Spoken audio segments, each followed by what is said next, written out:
Morning, everybody. It's right now 8 o'clock and time for a look at your morning headlines. This is WJCL 22 Morning News Saturday edition. We are now 7 days a week here on WJCL 22 Morning News. We want to start right now with a look at that certified most accurate forecast. Melissa here to talk about that for you.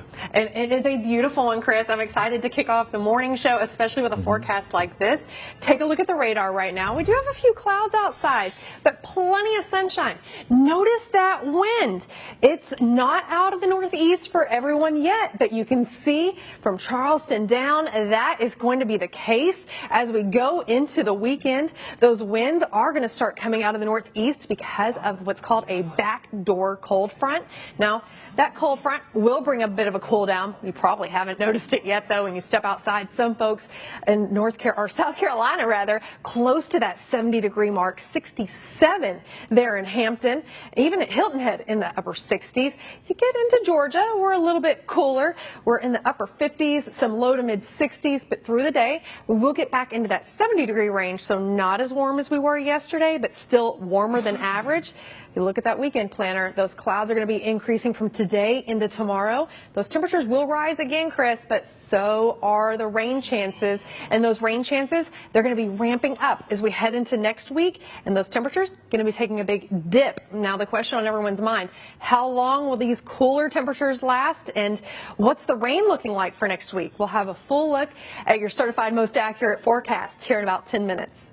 All right, Melissa, thank you so much. Well, leading our news this morning, overnight, the House of Representatives passed an economic relief bill to boost the economy in the wake of the coronavirus outbreak. It will ensure free coronavirus testing. It will also extend unemployment insurance to people who lose jobs and will even give paid leave for workers forced to quarantine. Now that bill is headed to the Senate.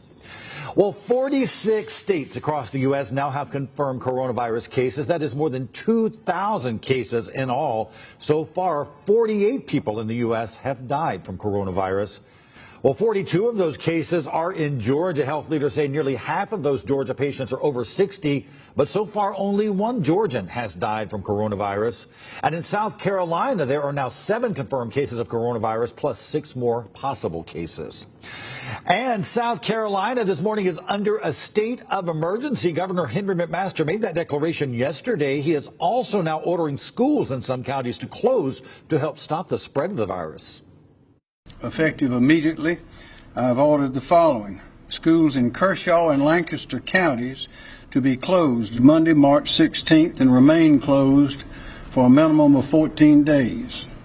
The South Carolina Department of Health and Environmental Control to consult with the Superintendent of Education, Molly Spearman, and local school district leadership to provide guidance on if and when remaining school districts should decide to close schools and for how long.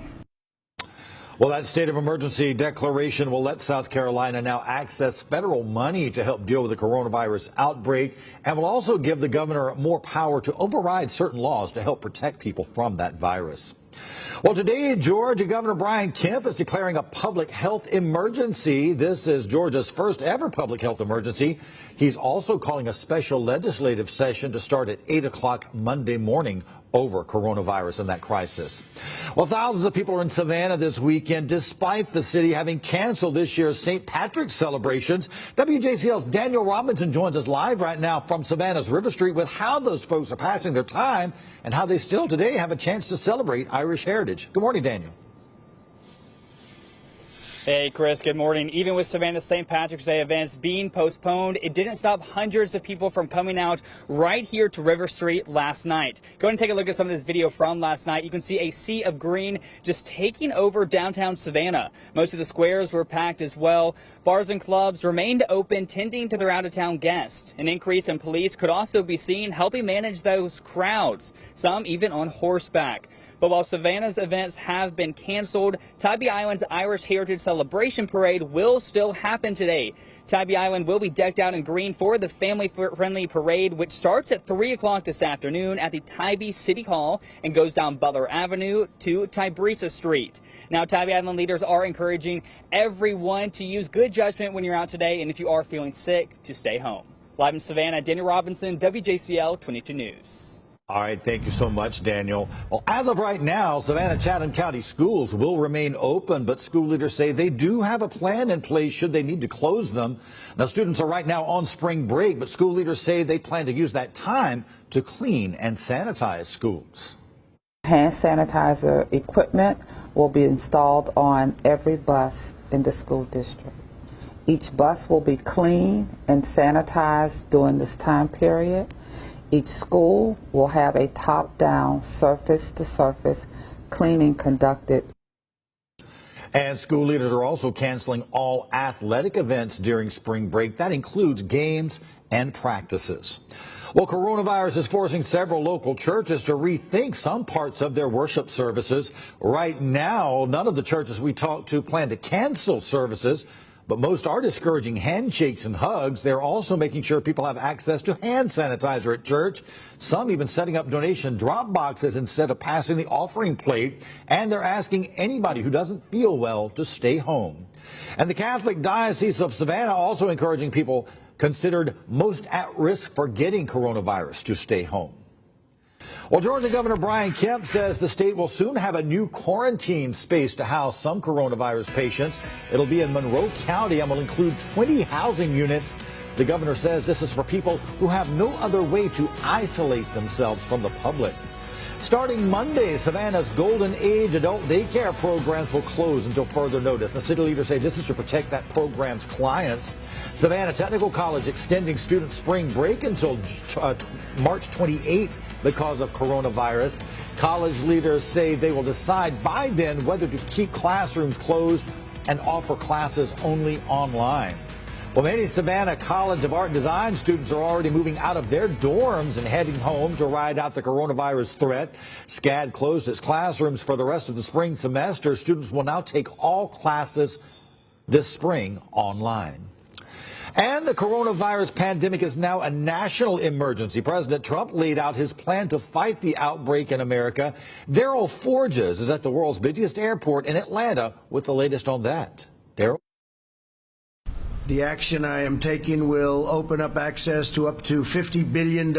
President Trump and the coronavirus task force promising no resource will be spared in the battle against the pandemic in the United States. What's going on here today is going to help it to end sooner than it would have. HHS will be able to immediately waive provisions of applicable laws and regulations to give doctors, all hospitals, and healthcare providers maximum flexibility to respond to the virus and care for patients. A big part of the president's plan, a new FDA-approved test for the virus and more of them. Which will bring additionally 1.4 million tests on board next week and 5 million within a month. I doubt we'll need anywhere near that. On top of the payroll tax cuts and help for hourly wage earners, economic relief is coming for student loan holders. I've waived interest on all student loans held by federal government agencies, and that will be until further notice. After a rocky week taking record losses, the U.S. stock market bounced back Friday, closing its best day since October 2008.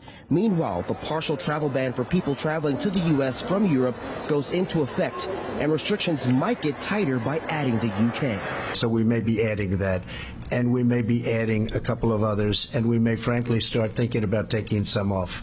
In Atlanta, I'm Daryl Forges.